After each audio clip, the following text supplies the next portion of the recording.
आती, क्या बात है? कोई परेशानी है? मैं कल से देख रही हूँ आप बहुत चुप चुप है। बताएं क्या बात है? नहीं, कोई बात ही नहीं है। क्यों छुपाती हूँ मुझसे? छोटे से दिल पर इतना बोझ लेकर घूमना ना सेहत के लिए अच्छा नहीं होता। बताएं क्या बात है? क्या बात है ऐसी जो कि आपको तंग कर रही है? वजीर मिला था, सुबह ठीक नहीं है, वो बहुत तकलीफ में है। तो ये उनका मकाफात है। भूल गई किस तरह उन्होंने आपको और बच्चियों को मुश्किल में डाला था? कितने गंदे इल्जाम लगाए थे आप पर। याद है, सब याद है, सारे जुल्म याद है नीलम। पर ये भी नहीं भूल सकती ना कि वो वाहिद शख्स है जिसे मैंने चाहा था, जिससे मोहब्बत की थी। मेरी बच्चियों का बाप है वो, ये कैसे भूल जाऊं? उसके साथ जो वक्त गुजारा है वो कैसे भूल जाऊं?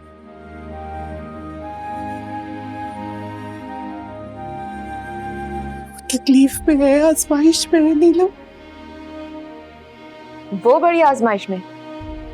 और आपके दिमाग में क्या चल रहा है?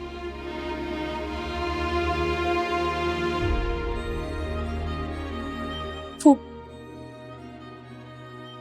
मिलना चाहता है मुझसे। कोई जरूरत नहीं है। कुछ काम जरूरत नहीं, लाखन किए जाते हैं। आप ही, आपको जो समझ में आता है ना आप करें।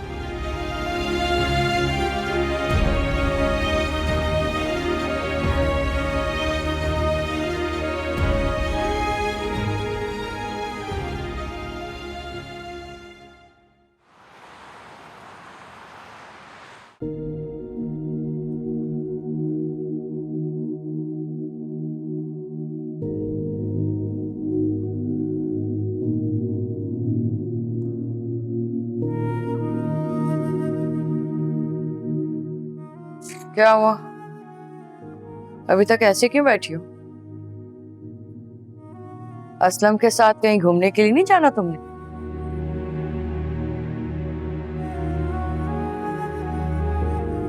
मुझे अब बाहर जाने का शौक नहीं,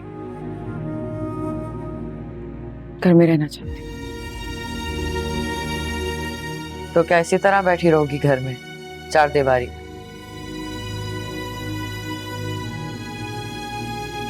चाची, तुम जानती नहीं हो कि ये चार दीवारी औरत के लिए कितनी महफूज जगह होती है?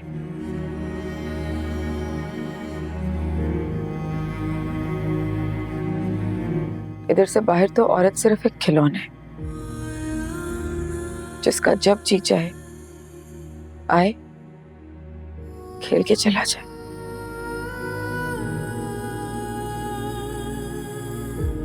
सोचा था माफी मांगूंगी जुबैर से, पैरों में पड़ जाऊंगी उसके, और उसके बाद हंसी खुशी दिल से वफादार बनके जिंदगी गुजारूंगी।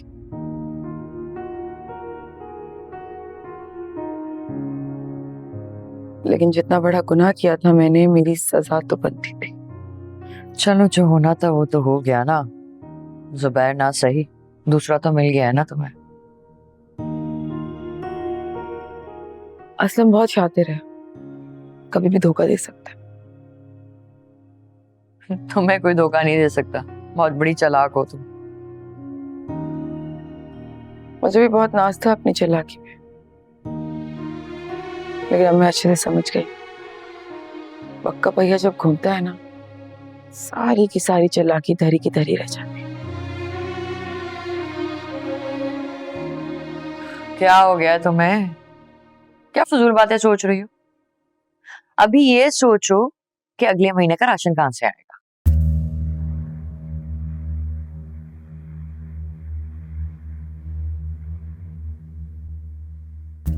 चची, अगर मेरी जगह रिदा होती तो क्या उससे भी तुम ये सवाल करती?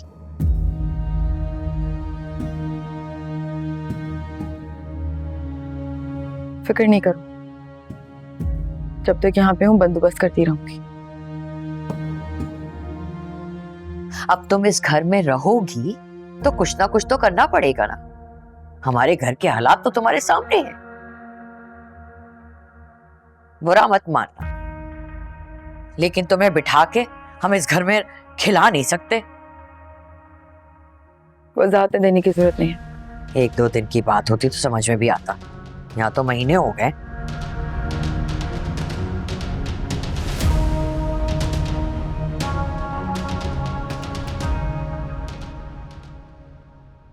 मैंने जुबैर भाई से बात करने की कोशिश की है, अम्मा ने भी उन्हें मनाने की कोशिश की है, लेकिन वो तो किसी की बात सुनने को तैयार ही नहीं है।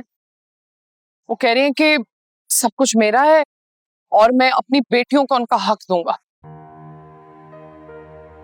बड़ा आया बेटियों वाला। अबे हम क्या बेवकूफ हैं जो मुफ्त में मेहनत किए जा रहे हैं? हमारा कोई हक नहीं है? मेरी बात सुने, जुबैर भाई का चाहे कोई भी फैसला हो, मैं आपके साथ हूं। मैं आपको छोड़ के नहीं जाऊंगी।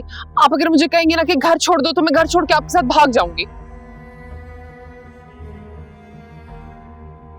वैसे सिद्रा तुमने ठीक नहीं किया। क्या क्या मैंने सोच रखा था और तुम घर से खाली हाथ भागने की बातें कर रही है। मैं तुमसे फिर कह रहा हूं, ये काम कराना बहुत जरूरी है। ये काम जल्द से जल्द करा लो क्योंकि ये तुम्हारा हक है। देखिए असलम, सब कुछ वैसे ही आपके हाथ में तो है ना। जुबैर भाई तो वैसे ही बेदखल से है। अगर मैं इतनी ज्यादा जिद करूंगी ना तो ये ना हो कि भाई वाकई नाराज हो के सब कुछ उस औरत और उसकी लड़कियों के नाम लगा दें।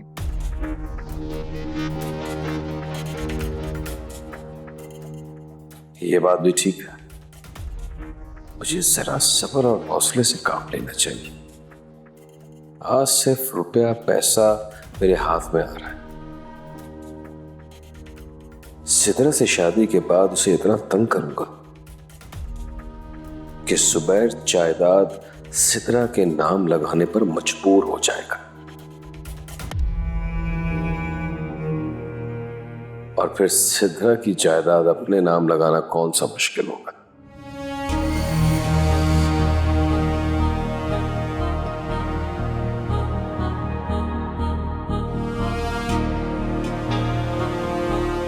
वैसे तुम क्या ठीक रही हो। एक बार बस तुम मेरी हो जाओ, बाद में देखी जाएगी। चल।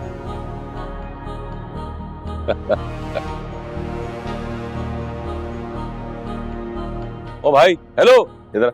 अबे कब से तुझे ऑर्डर दिया, मैं खाना क्यों नहीं ला रहा यार? है? अरे मैडम को भूख लग रही है यार, जल्दी लेकर आओ, जाओ।